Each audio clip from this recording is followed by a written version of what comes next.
오늘부터 4주간 하나님이 찾으신 사람들이라는 주제로 함께 말씀을 나누겠습니다. 먼저 오늘은 뽕나무에 올라간 사람 삭개오라고 하는 주제인데요. 인생을 살면서 내가 어떻게 살 수 있었을까를 이렇게 가만히 생각해 보면 하나님의 사랑 때문이다라고 하는 결론에 귀결되어집니다. 하나님께서 사람을 창조하실 목적은 사랑하시고 또 사람을 통하여서 사랑받기를 원하시는 그 목적이었습니다. 하나님께서 사랑하실 뿐만 아니라 사랑하는 사람을 찾아서 우리에게 오셨습니다. 특별히 예수님은 그 사랑하는 사람 중에 죄인을 찾아서 오셨습니다. 마가복음 2장 17절 말씀에 보면 예수께서 들으시고 그들에게 이르시되 건강한 자에게는 의사가 쓸데없고 병든 자에게라 쓸데 있느니라. 나는 의인을 부르러 온 것이 아니요 죄인을 부르러 왔노라 하시니라. 예수님께서 죄인을 불러 다시 사랑하는 그 사귐을 하시기 위해서 죄인들에게 찾아오셨습니다. 예수님께서 죄인들을 부르셨다라고 하는 얘기는 교회 안에는 누가 있다는 얘기죠? 거룩한 사람들이 있는 것이 아니라 죄인들이 있다는 얘기가 되겠죠. 물론 그러하기 때문에 우리가 이 교회 안에서 우리가 사람들의 구성원들을 바라보면서 때로는 거룩한 사람들만 모여있는 그런 거룩한 공동체이기를 소망하고 그 외에 아닌 사람들은 쫓아내고 싶은 그런 생각들도 가끔 들긴 하지만 늘 그러한 시도를 했을 때마다 번번이 역사 속에서는 실패했었던 것을 우리는 기억해야만 합니다. 오히려 예수님께서 부르신 그 죄인들이 모여있는 공동체 속에서 어떻게 거룩을 향해서 함께 나아가야 할 것인가 라고 하는 것에 대해서 같이 생각하고, 그래서 그렇기 때문에 서로가 서로를 돌아보면서 격려하고 세워서 참아주고 기다려줌을 통해서 그 안에 거룩함과 정결함으로 온전히 같이 세워지는 그런 역사를 우리가 함께 만들어 가야 할 줄로 믿습니다. 그렇기 때문에 우리가 할 일, 그것은 기다려주고 참아주는 것. 그런데 문제는요, 기다려주고 참아주는 것, 그 일이 처음에 시작할 때는 너무 즐겁고 기뻤는데 시간이 지나다 보니까 참는다라고 하는 것이 얼마나 힘들어요. 그렇죠?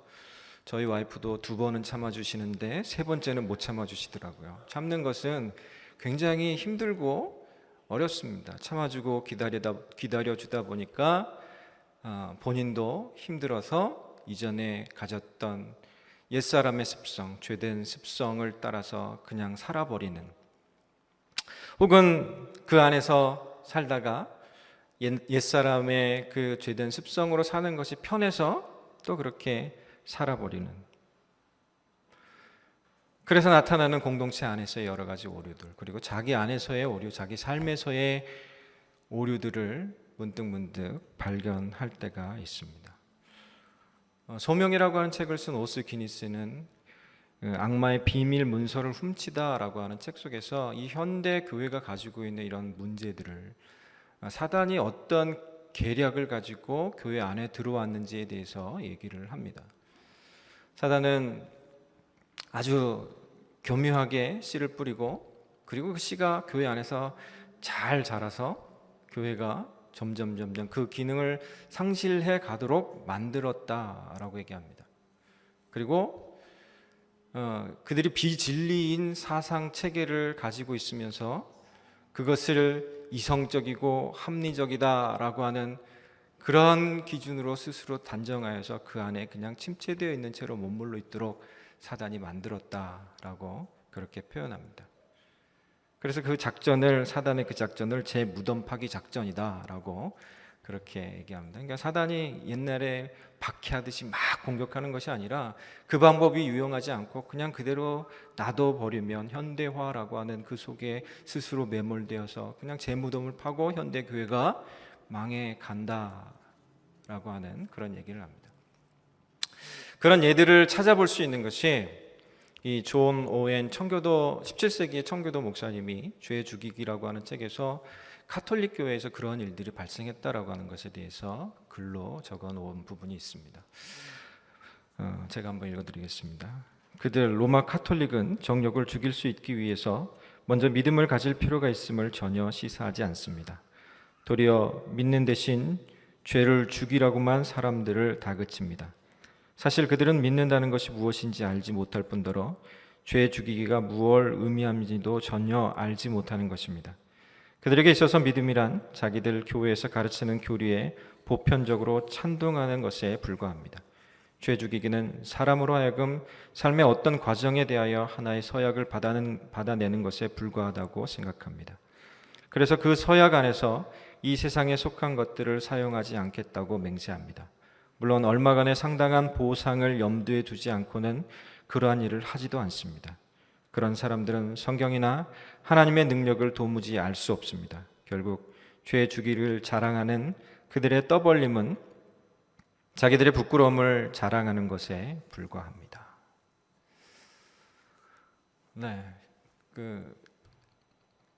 정작 중요한 믿음이라고 하는 부분에 대해서 강조하지 않고 그들이 가지고 있는 교리나 어떤 규칙 같은 것만 가지고 그런 것들을 규정하려고 하다 보니까 결국 그 안에서 문제가 발생했다라고 하는 거죠. 앞에서도 언급한 것처럼 이성적이고 또 합리적이고 지성적이라고 생각하는 비진리의 사고 체계, 그것을 교회 안에다 고착시켜 놓고 그것만을 주장하다 보니까 결국 그들 속에는 있어야 할 온전한 믿음의 역사가 없고 오히려 잊지 말아야 할 현대 사회 속에서의 병폐 속으로 계속해서 매몰되어져 갔던 것을 보게 됩니다. 이 얘기를 왜 하냐면 어쩌면 우리가 생활하고 있는 우리의 교회 속에서도 혹은 이성적이고 지성적이다라고 하는 그 비진리적인 사고 체계를 맞다라고 주장하며 그렇게 살다가 말 수 있는 위험이 있기 때문에 그렇습니다. 이러한 오류를 해결하기 위해서 우리가 관심을 가져야 하는 것은 예수님께서 왜 죄인에게 찾아오셨느냐라고 하는 것, 그것입니다. 첫 번째로 예수님은 죄인의 집에 들어가십니다. 우리가 함께 읽었던 본문 이 누가복음 10장 1절부터 10절의 말씀을 19장 1절부터 10절의 말씀을 보면 그 내용은 이렇습니다. 예수님께서 예루살렘으로 가기 위해서 여리고로 거쳐가던 중에 이 삭개오라고 하는 사람이 예수님을 만나기 위해서 이 옛날 성경에는 뽕나무로 되어 있고요. 요즘 성경에는 돌 무화과 나무라고 하는 곳에 올라가서 예수님을 바라보고 예수님이 만나서 그 집에 들어가셔서 그 안에 구원을 선포하시고 확증하시는 그런 내용이 오늘 본문의 내용입니다. 특히 오늘 본문 5절 말씀에 보면 예수께서 그곳에 이르사 쳐다보시고 이르시되 삭개오야 속히 내려오라 내가 오늘 내 집에 유하여야 하겠다 하시니 예수님께서 삭개오의 집에 들어가시겠다라고 그렇게 말씀합니다. 그런데 이 7절 말씀에 보니까 뭇사람이 보고 수군거려 이르되 저가 죄인의 집에 유하러 들어갔도다 하더라. 사람들이 볼 때 그 사람은 삭개오는 분명히 죄인입니다. 그러니까 예수님이 삭개오의 집에 들어갔다라고 하는 것은 예수님께서 죄인의 집에 들어가셨다라고 하는 그런 말이 됩니다. 예수님께서 왜 죄인의 집에 들어가셨을까요? 왜 삭개오의 집에 들어가셨을까요? 그것은 예수님께서 삭개오에게 죄가 무엇인지 알게 하시고 또 그 죄로부터 삭개오가 해방되어질 수 있도록, 그래서 그에게 구원이 있음을 알게 하시기 위해서 삭개오의 집에 들어가셨습니다. 그렇다면 죄란 무엇일까요? 성경이 분명하게 우리들에게 말하고 있는 것과 같이 죄의 삭은 사망입니다. 이 로마서 6장 23절에서 얘기하고 있는 것처럼 죄의 삭은 사망이요 하나님의 은사는 그리스도 예수 우리 주 안에 있는 영생이니라. 그러니까 죄를 지은 것에 대한 대가는 죽음으로 치를 수밖에 없다라고 하는 것에 대해서 얘기하고 있지 않습니까? 도대체 죄가 무엇이길래 죄 때문에 죽음까지도 각오해야 하느냐라고 하는 겁니다.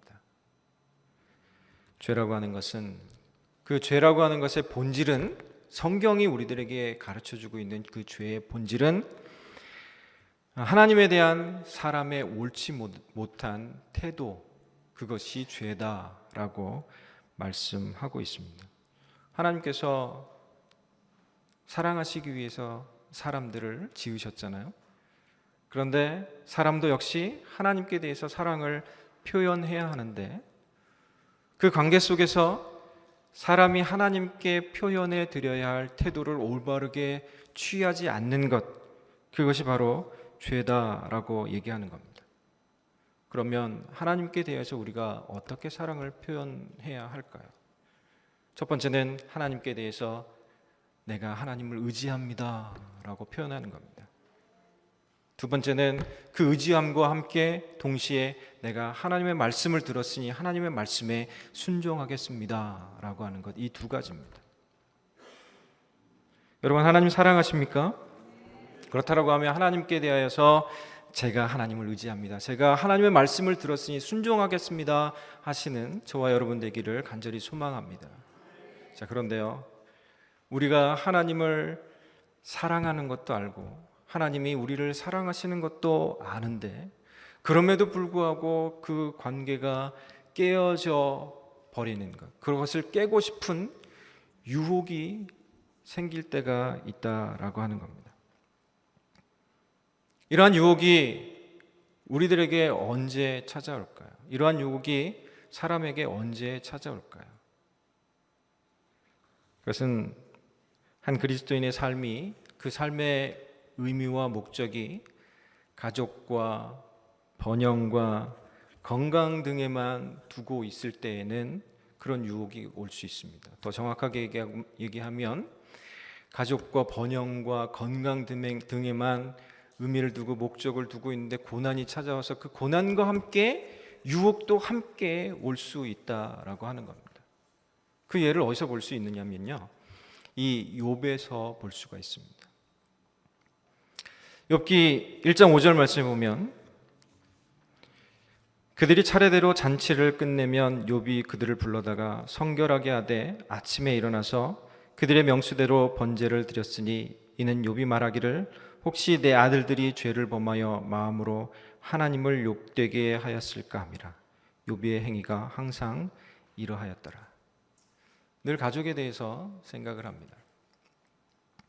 또 욥이 고난 중에 이런 말도 했습니다. 욥기 3장 11절과 15절 말씀을 보면, 어찌하여 내가 태에서 죽어 나오지 아니하였던가? 어찌하여 내 어머니가 해산할 때 내가 숨지지 아니하였던가? 어찌하여 무릎이 나를 받았던가? 어찌하여 내가 젖을 빨았던가? 그렇지 아니하였던들 이제는 내가 평안히 누워서 자고 쉬었을 것이니 자기를 위하여 폐허를 일으킨 세상 임금들과 모사들과 함께 있었을 것이요 혹시 금을 가지며 은으로 집을 채운 고관들과 함께 있었을 것이며. 고난 가운데 생각하는 것이 이러이러했으면 금과 은이 있는 자리, 권력이 있는 자리에 있었을 수도 있었는데 라고 하는 것으로 그가 표현하고 있습니다. 큰 유혹이고, 이 욥의 와이프가 얘기했던 것처럼 하나님을 저주하고 떠날 수도 있는 그런 큰 유혹이 올 수 있는 그런 상황이었습니다. 그런데 이 유혹의 문제가 해결된 것이 뒤에 42장에 가서 보면 이렇게 해결이 됩니다. 욥기 42장 4절 5절 말씀을 보면, 내가 주께 대하여 귀로 듣기만 하였사오나 이제는 눈으로 주를 배움나이다. 그러므로 내가 스스로 거두어드리고 티끌과 재 가운데에서 회개하나이다. 그에게 왔던 이 삶의 오류, 그가 삶의 의미와 목적을 잘못 두고 있었으나 그 오류로 인하여서 오는 이 유혹, 그것을 이길 수 있는 방법은 하나님을 눈으로 보았을 때, 하나님을 만났을 때였던 것을 우리는 기억해야만 합니다. 그때 하나님께 대해서 진정한 회개로 나아가게 되고, 그리고 그 관계가 다시 회복되어지는 것을 볼 수가 있습니다. 그 리디머 신학교에서 신학을 가르치시는 크레이그 바르톨로뮤 교수님은, 발음이 어려운데요, 하나님께 소리치고 싶을 때라고 하는 책에서 이 욥에 대해서 이렇게 얘기합니다. 그 욥의 종들에 관해서는 물론이고 집이 바람에 쓰러지면서 목숨을 잃은 자기 자녀들에 관해서도 욥은 아무 설명을 듣지 못했다. 이는 그가 그 설명을 구하지 않았기 때문이다. 하나님이 이 세상의 시초부터 존재해온 모든 아픔과 고난의 이유를 놀라운 방식으로 설명해 주실 수 있다 해도 자기에게는 더 이상 그런 설명이 필요치 않음을 그는 알았다. 그는 자신의 눈으로 직접 하나님을 배웠다. 결국 하나님은 자신의 광희로 만물을 옷 입히시는 분이셨다. 그 피조물들이 아무리 작든 아무리 혼란스러워하든 어떤 고통 가운데 있든 간에 모두 그분의 광유 안에 있었던 것이다. 그리고 그것으로 충분했다. 세상을 살다 보면 참 궁금한 것들이 많죠. 하나님, 왜 하필이면 접니까? 라고 하나님 앞에 질문하고 싶은 그런 고통의 순간들도 있습니다. 제가 얼마나 하나님을 위해서 헌신하며 살았는데요.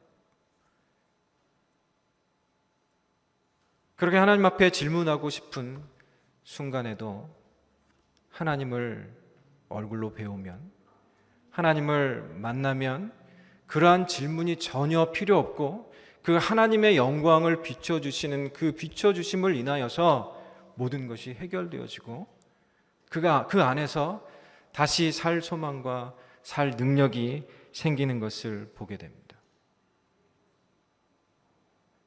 여러분, 예수님 만났을 때, 진정 하나님과 깊은 교제 가운데 살고 있을 때 어떠한 것도 문제가 되지 않았었지 않습니까?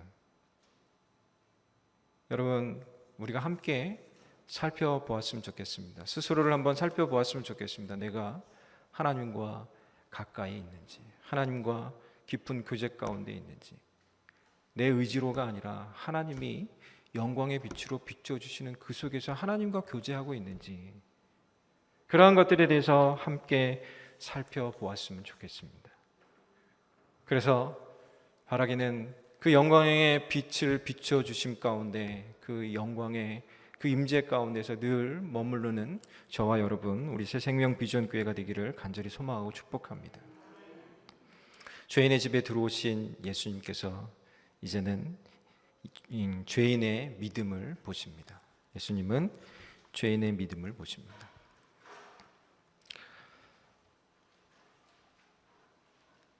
이 내용을 살펴보기 위해서 삭개오가 어떤 사람인가를 한번 보았으면 좋겠습니다. 누가복음 12장 2절과 3절 말씀에 삭개오에 대해서 이렇게 묘사하고 있습니다.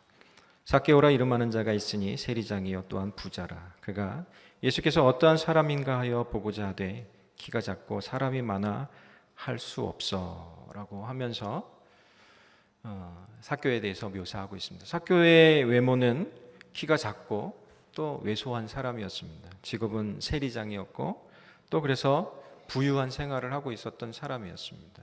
여리고라고 하는 큰 도시 안에서 세리장이었기 때문에 많은 사람들이 그를 알아볼 수 있는 그런 유명 인사였습니다. 그런 그가 뽕나무에 올라갑니다. 오늘 본문에는 돌 무화과 나무로 이렇게 표현되어 있죠. 누가복음 19장 4절 말씀 같이 한번 읽어볼까요? 시작.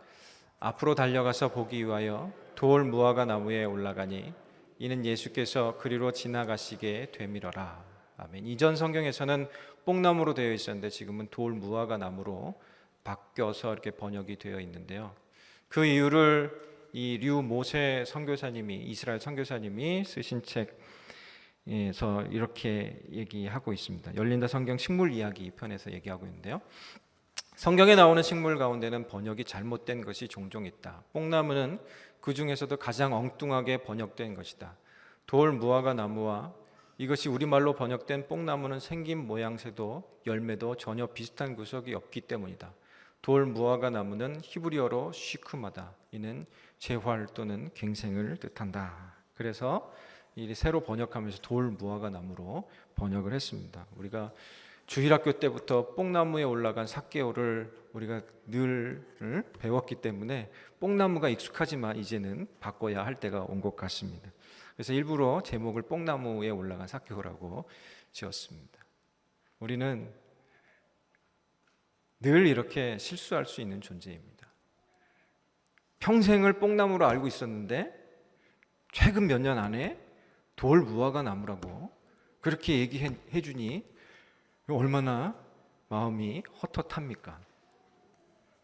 그러니까 우리가 가지고 있는 이 지적 능력이라고 하는 것이, 지성이라고 하는 것이 그만큼 한계가 있는 것을 볼 수가 있습니다.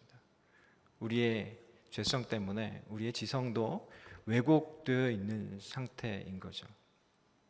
그렇기 때문에 우리 안에서 보아야 할 것은 예수님이 죄인 속에서 보시는 믿음, 그것이 제일 중요한 줄로 믿습니다. 우리가 지성을, 지식을 아무리 자랑해봐야 소용이 없습니다. 우리 교회 서울대 나오신 목사님 계시잖아요. 네. 굉장히 뛰어나세요. 뭐 딱 얘기하면 바로 탁탁탁탁 나오세요. 그런데요, 지난 새생명반 수료식 할 때 축도하는 걸 잊어버리고 그냥 가셨어요. 오셨다가 밥 드시고 가셨어요. 굉장히 뛰어나신 이거를 지식을 갖고 있지만, 지성을 갖고 있지만 그렇게 실수할 수 있습니다. 우리가 가지고 있는 지성의 그 한계들을 인정하면서 하나님께서 우리 안에서 보시는 것이 믿음이다라고 하는 것에 대해서 우리가 위로와 안도와 그리고 소망을 갖게 됩니다. 삭개오가 왜 돌 무화과 나무에 올라갔을까요? 이전 성경으로 하면 뽕나무에 왜 올라갔을까요? 물론 예수님을 보기 위해서 올라갔죠. 근데 하필 왜 그 나무냐라고 하는 거예요. 여리고에는 이 종려나무도 굉장히 많이 있었습니다. 제가 이스라엘 성지순례 갔을 때 이렇게 내려다 보니까 정말 이렇게 굵은 아주 멋있는 그 종려나무들이 많이 있더라고요. 그 나무가 30m까지도 자라는 나무이거든요. 그러니까 아주 잘 보려면 더 높은 나무에 매달려 올라가는 것이면 됐을 텐데 왜 종려나무가 아닌 뽕나무, 돌 무화과 나무에 올라갔을까요? 유모세 선교사님은 계속해서 이렇게 얘기합니다. 삭개오는 여리고의 세리장으로서 여리고에서는 상당히 알려진 유력 인사였을 것이다. 지금으로 말하면 여러 명의 회계사를 거느린 회계법인의 대표라고 할 수 있다. 삭개오는 여리고의 최고 VIP였다. 사실 여리고는 헤롯 왕의 겨울 궁전이 있는 대도시였다. 그 대도시의 VIP가 뽕나무에 올라갔다는 것은 상당히 체면을 구기는 일이었다.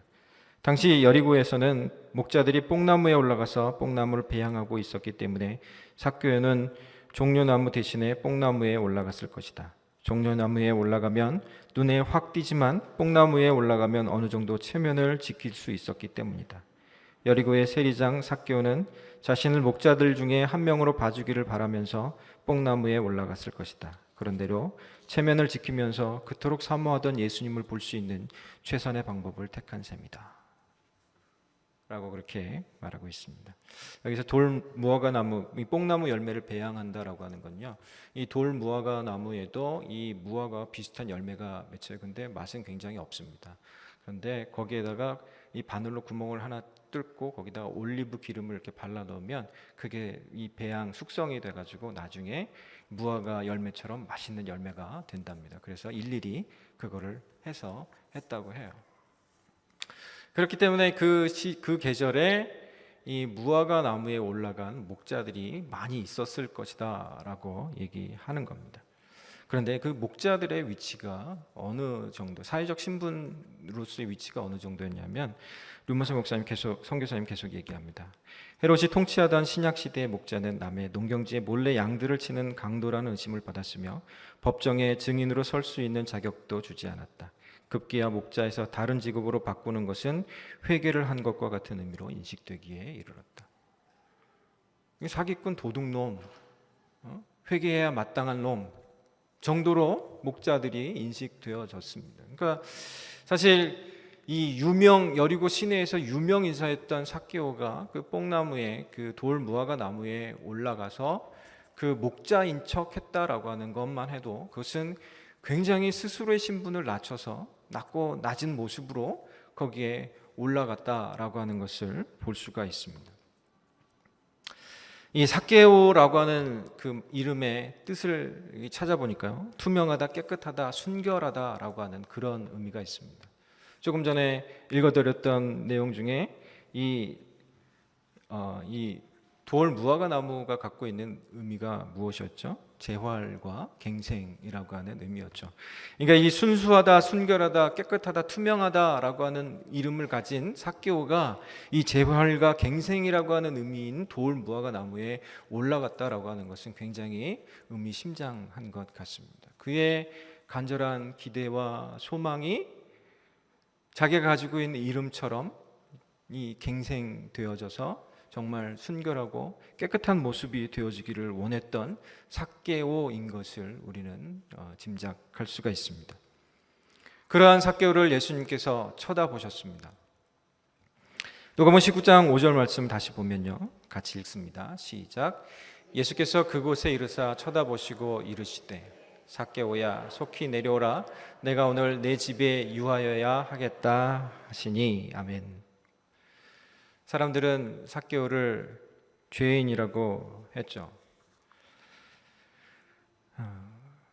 우리가 자기를 소개할 때는 보통 자기가 가지고 있는 직업이나 자기가 이루는 업적, 그러한 것들을 가지고 자기를 소개합니다. 어떤 사람 같은 경우에는 이 명함 뒤에다가 자기가 뭔지 빽빽하게 써가지고 하나 기억하기도 힘들 정도로 많이 이렇게 써놓는 분도 있고 한데, 어쨌든 저마다 자기를 소개할 때는 자기가 가지고 있는 직업이나 업적, 이러는 것들, 그런 것들을 가지고 소개하려고 하는 그런 습성이 있습니다. 그런데 반대로 다른 사람에 대해서 평가할 때는 그 사람의 장점 가지고 평가하기보다는 그 사람의 약점, 그 사람이 가지고 있는 문제점, 그런 것을 가지고 그 사람을 평가하려고 하는 그런 못된 습성이 있죠. 사람들도 이 삭개오를 평가할 때 그는 죄인이다라고 하는 그런 낙인을 찍었습니다. 사람들은 삭개오를 바라보면서 죄인이다라고 그렇게 평가를 했지만, 예수님은 삭개오를 바라보실 때 그의 외모나 그가 가지고 있는 직업이나 그런 것들을 보신 것이 아니라 그의 집에 들어가시면서 그의 믿음을 보시고 그의 집에 들어가신 것입니다.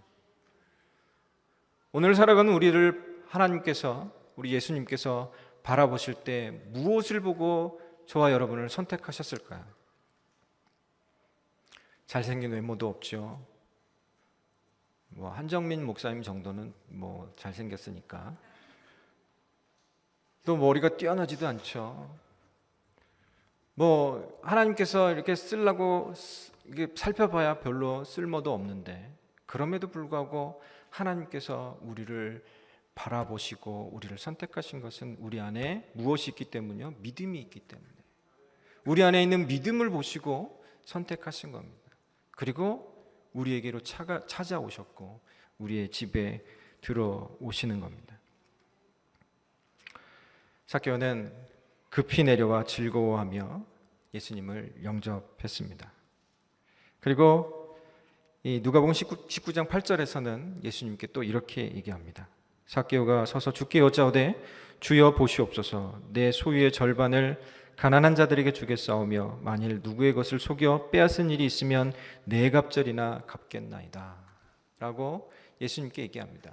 그 안에, 삭개오 안에 믿음이 있었다라고 하는 것을 어림잡아 짐작할 수 있는 것은 그가 기쁨으로 즐거이 예수님을 영접했다라고 하는 것.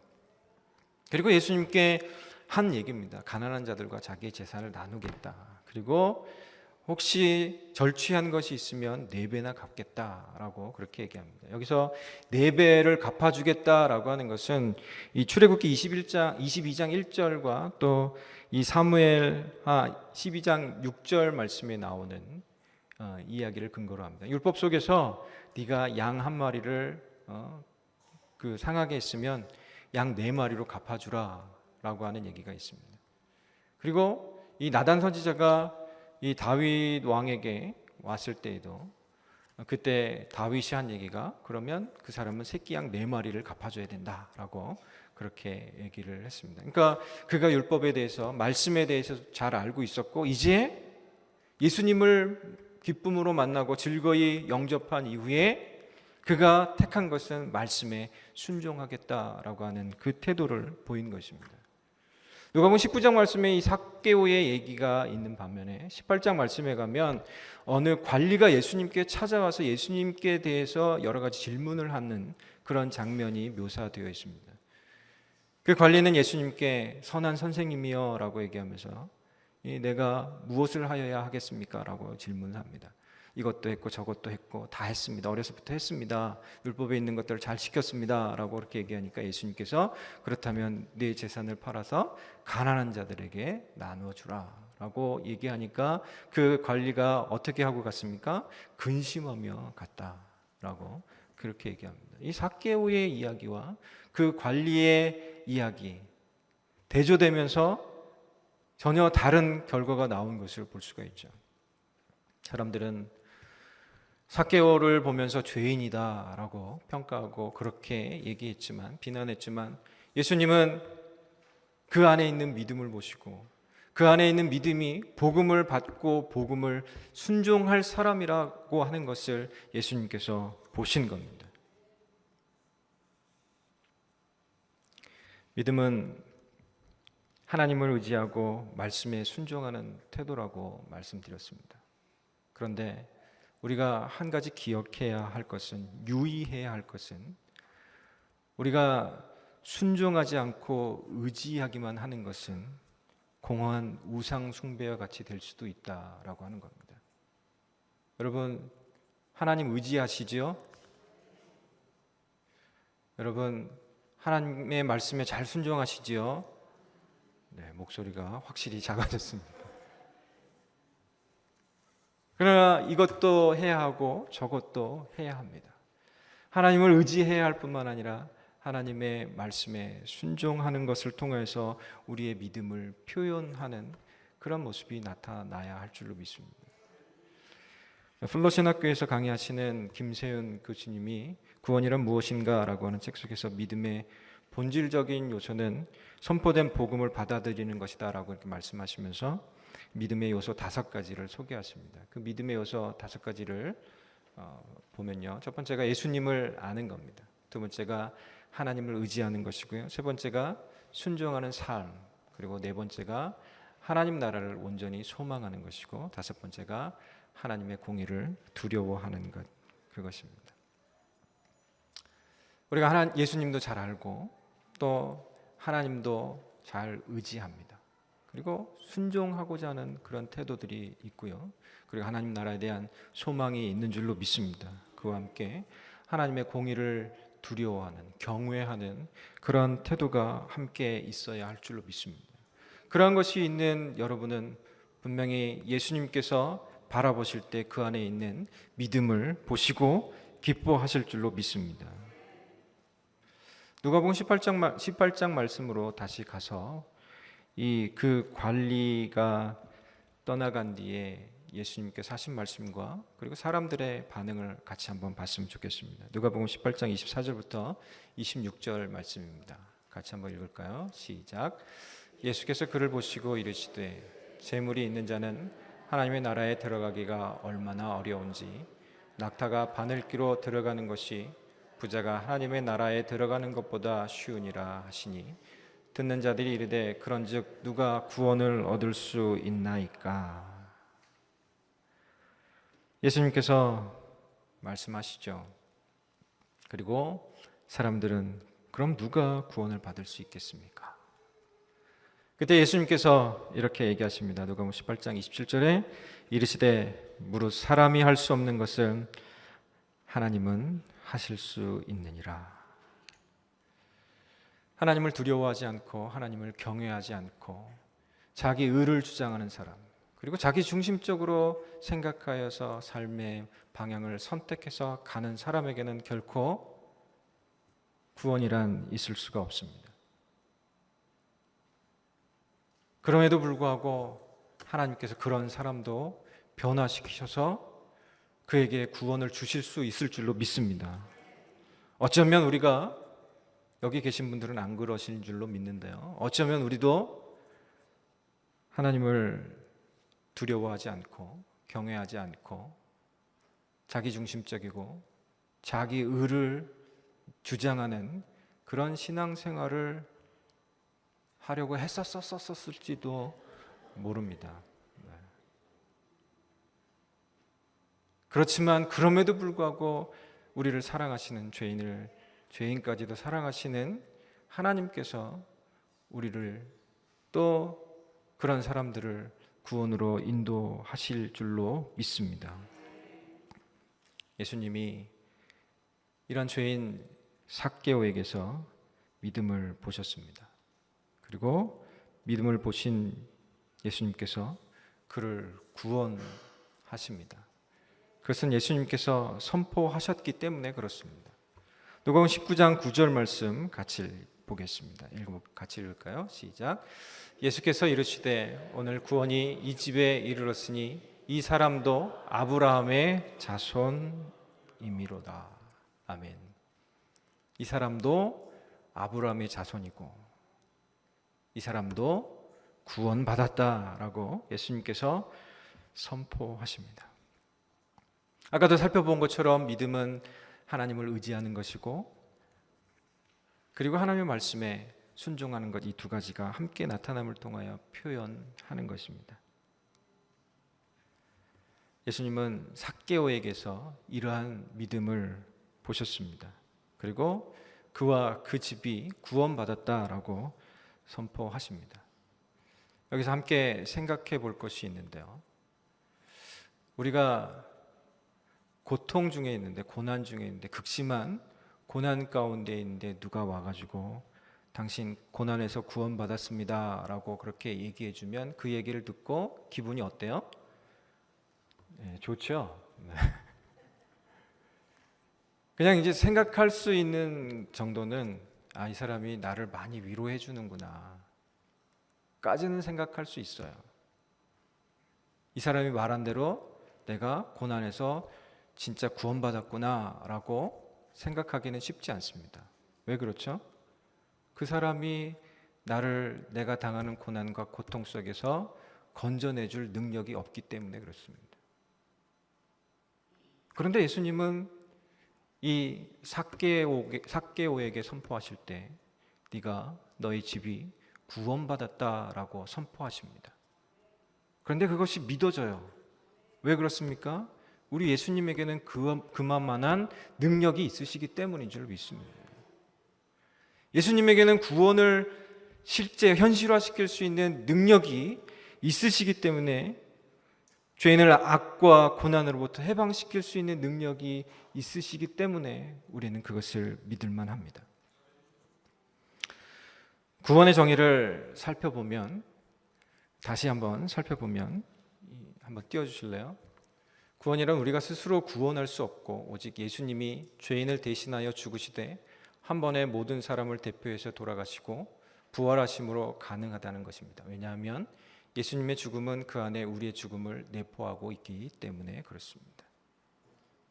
여기서 보면 예수님이 죄인을 다시 띄워주세요. 예수님이 죄인을 대신하셨다.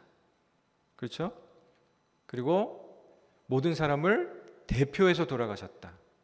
그리고 예수님의 죽음은 그 안에 우리의 죽음을 내포하고 있다 라고 하는 것이 중요합니다. 김세현 교수님이 구원이란 무엇인가 라고 하는 책 속에서 말씀하고 있는 겁니다. 그렇죠. 예수님께서 지신 십자가, 부활, 그 안에는 우리를 구원할 만한 능력이 내포되어져 있습니다. 갈라디아서 2장 20절 말씀에 내가 그리스도와 함께 십자가에 못 박혔나니 그런즉 이제는 내가 사는 것이 아니요 오직 내 안에 그리스도께서 사시는 것이라. 이제 내가 육체 가운데 사는 것은 나를 사랑하사 나를 위하여 자기 자신을 버리신 하나님의 아들을 믿는 믿음 안에서 사는 것이라. 우리가 믿음으로 구원받은 이후에 그 표로서 세례를 받잖아요. 또 성찬을 우리가 함께 나누잖아요. 그 안에 담겨있는 의미 속에 그리스도와의 연합의 의미가 있습니다. 우리가 그리스도와 연합되어져 있는 상태에서 예수 그리스도께서 대신 죽으시고 대표로 죽으신 것, 그것을 통하여서 우리가 예수 그리스도의 부활에도 함께 동참하게 되었다는 것, 그것이 우리들에게 큰 의미가 있고 큰 능력과 소망이 되는 줄로 믿습니다. 성경 속에서 이 나타난 구원 사건의 결과에 대해서 김세윤 교수님은 이 네 가지로 얘기합니다. 첫 번째는 의인됨, justification. 두 번째는 화해함, 세 번째는 아들됨, 그리고 네 번째로 새로운 피조물 되었다. 칭의해 주셔서 우리가 의롭다라고 인정받게 되었고요. 하나님과의 관계가 회복되었습니다. 그리고 양자되어서 하나님의 아들 되었습니다. 그리고 이전과 같지 않고 새로운 피조물이 되어 새롭게 창조되어서 이 아담을 창조하실 때 죄짓기 전에 아담의 모습처럼 우리가 하나님의 형상을 회복하게 되었다라고 하는 그런 의미입니다. 거듭남, 하늘로부터 다시 남, 그런 의미가 있습니다. 하나님께서 예수 그리스도를 통하여서 예수 그리스도의 십자가와 부활을 통하여서 우리들에게 주신 구원이란 그와 같이 큰 능력이 있습니다. 이제 말씀을 맺으려고 합니다. 예수님은 잃어버린 자들을 찾으시고 또 그들이 구원을 온전히 이루시기를 원하십니다. 누가복음 19장 10절에서 인자가 온 것은 잃어버린 자를 찾아 구원하려 함이라 라고 예수님께서 말씀하십니다. 그러나 유대인들은 예수님을 거절했죠. 예수님이 구약성경 이사야서에서 예언하고 있는 것처럼 왕으로 오셨습니다. 그렇지만 이스라엘 백성들은, 유대인들은 예수님의 왕되심을 인정하지 않습니다. 누가복음 1장부터 10장까지 해서 삭개오에 대한 이야기를 하시고 그 다음에 11절부터 누가복음 19장 1절부터 10절에 삭개오에 대한 얘기를 하시고 11절부터 열 문화 이야기를 하거든요. 거기에서 주인이 열 문화를 맡기고 먼 나라에 갑니다. 그 이유가 뭐냐면 먼 나라에 가서 왕위를 받아오려고. 그런데 사람들이 사신을 먼저 보내가지고 이 사람을 왕으로 삼지 말아달라고 그렇게 얘기합니다. 실제로 이스라엘 백성들이, 실제로 유대인들이 예수님의 왕되심에 대해서 인정하지 않았을 뿐만 아니라 그것을 거절하여서 예수님을 십자가에 못 박죠.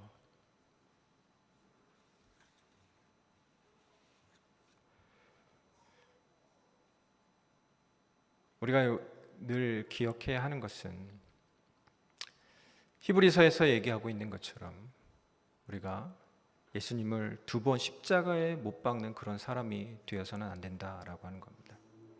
우리가 예수님 오셨고 그리고 십자가 부활을 그리고 승천을 통하여서 다시 오심을 약속하신 것, 그리고 2000년의 시간이 지나서 우리는 전체적인 그림을 알고 있습니다. 그렇기 때문에 유대인들을 나쁘다라고, 그렇게 잘못했다라고 그렇게 얘기할 수 있습니다.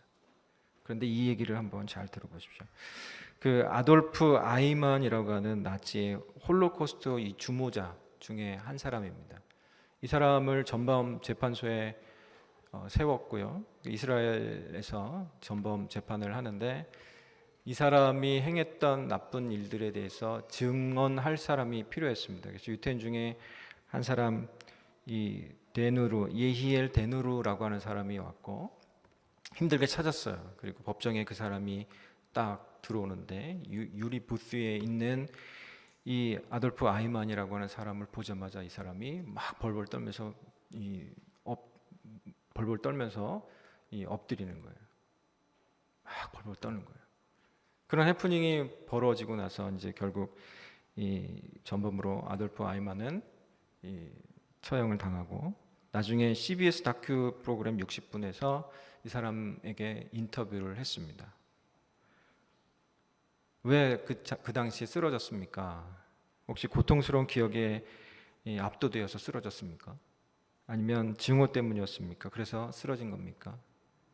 이렇게 그 MC가 질문을 하니까 이 데누르라고 하는 사람이 이렇게 대답하는 겁니다. 나 자신이 두려웠어요. 나 역시 그와 똑같은 일을 할 수 있다는 사실을 깨달았어요. 그 사람이 괴물처럼 생긴 것이 아니라 사람이었다라고 하는 거예요. 그리고 그 순간에 문득 이 데누르라고 하는 사람도 그것을 느꼈다라고 하는 거예요. 사람은 비난하고 욕하는 그 사람을 비난하고 욕하면서 닮기도 합니다. 그렇죠? 이 아주머니들 드라마 보면서 주인공 막 욕하잖아요. 그러면서 계속 보잖아요. 욕하면서. 우리는 늘 주님 앞에서 그것을 기억해야만 합니다. 그것을 그렇게 연약한 존재라고 하는 것, 그것을 인정하고 하나님 앞에 도움을 요청해야만 합니다. 하나님은 우리의 구원을 기뻐하십니다. 그렇기 때문에 우리도 함께 구원을 기뻐해야만 합니다. 그렇지만 우리의 한계도 인정해야만 합니다. 그렇기 때문에 사도 바울은 두렵고 떨림으로 너희 구원을 이루라 라고 말씀합니다. 빌립보서 2장 12절 말씀에 그러므로 나의 사랑하는 자들아 너희가 나 있을 때뿐 아니라 더욱 지금 나 없을 때에도 항상 복종하여 두렵고 떨림으로 너희 구원을 이루라. 이 존 비비어는 구원이라고 하는 책 속에서 이 빌립보서 2장 12절 말씀을 이렇게 다시 번역을 했습니다. 경외심과 두려움과 떨림으로 자신을 믿지 않고 심히 주의하여 유순한 양심으로 유혹을 경계하며 하나님께 거슬리고 그리스도 이름에 욕이 될 만한 것이면 무엇인지 꺼리고 피하면서 너희 자신의 구원을 이루라. 가꾸고 목표를 달성하고 전부 마치라. 그렇죠. 우리가 하나님 앞에서 두렵고 떨림으로 우리의 구원을 이루어야만 합니다. 물론 이것은 성화의 구원을 얘기합니다. 예수님께서 우리들의 믿음을 보시고 우리들에게 의롭다 칭해 주시고 구원을 주셨기 때문에 그 구원은 어찌하지 못합니다. 그러나 이후에 우리가 해야 할 구원은 이 성화로서의 구원을 계속해서 감당하면서 그 구원을 이루어 가야 할 줄로 믿습니다. 우리는 예수님이 찾으시는 잃어버린 자들입니다. 우리는 두렵고 떨림으로 그 구원을 이루어야만 합니다. 다시 죄의 유혹에 넘어지지 않게, 아니 넘어지더라도 다시 일어날 수 있도록 우리가 그렇게 살아야만 합니다. 현실을 직시합시다. 우리가 구원을 기뻐할 뿐만 아니라 우리의 한계도 인정하고 혹시 우리들 속에 있을지 모르는 이성적이고 또 지성적인 사고 체계라고 생각하는 그것이 비진리일 수도 있다라고 하는 것에 대해서 인정하면서 더욱더 돌다리를 두들기며 밟아가듯이 두렵고 떨림으로 우리에게 맡기신 그 구원을 이뤄갈 수 있기를 간절히 소망합니다. 그런데 그것이 우리 힘만으로는 안 되잖아요. 그래서 예수님께서 우리들에게 성령을 주신 겁니다. 성령의 충만을 받아야만 합니다. 에스겔서 11장 19절 20절 말씀을 보면 내가 그들에게 한 마음을 주고 그 속에 새 영을 주며 그 몸에서 돌 같은 마음을 제어하고 살처럼 부드러운 마음을 주어 내 율례를 따르며 내 규례를 지켜 행하게 하리니 그들은 내 백성이 되고 나는 그들의 하나님이 되리라. 아멘. 구원을 이루게 될 줄로 믿습니다. 오늘도 하나님께서 잃어버린 양 한 마리를 찾고 계십니다. 오늘도 삭개와 같은 죄인 한 사람을 찾아오십니다. 오늘도 믿는 줄 알고 있으나 믿지 않고 있는 한 사람을 찾고 계신 줄도 모릅니다. 그 하나님의 마음 앞에 우리가 겸허히 섬을 통하여서 우리 가운데서 이루어져야 할 구원이 온전하게 이루어지는 역사, 그래서 하나님이 기뻐하시는 그런 아름다움에 동참하는 그런 귀한 역사 있기를 간절히 소망합니다. 하나님 감사합니다. 이 밤에 하나님께서 우리들에게 주신 이 말씀을 통하여서 우리들의 전의 모습 그리고 현재의 모습들을 살펴보았습니다. 하나님께서 우리를 사랑하셔서 주 예수 그리스도의 십자가를 알게 하셨으니 알고 믿고 순종하여 두렵고 떨림으로 우리에게 주신 이 구원을 이루어드릴 수 있도록 주님 인도하여 주시옵소서. 주님께서 함께 하시니 감사하며 우리 주 예수님 이름으로 기도드리옵나이다.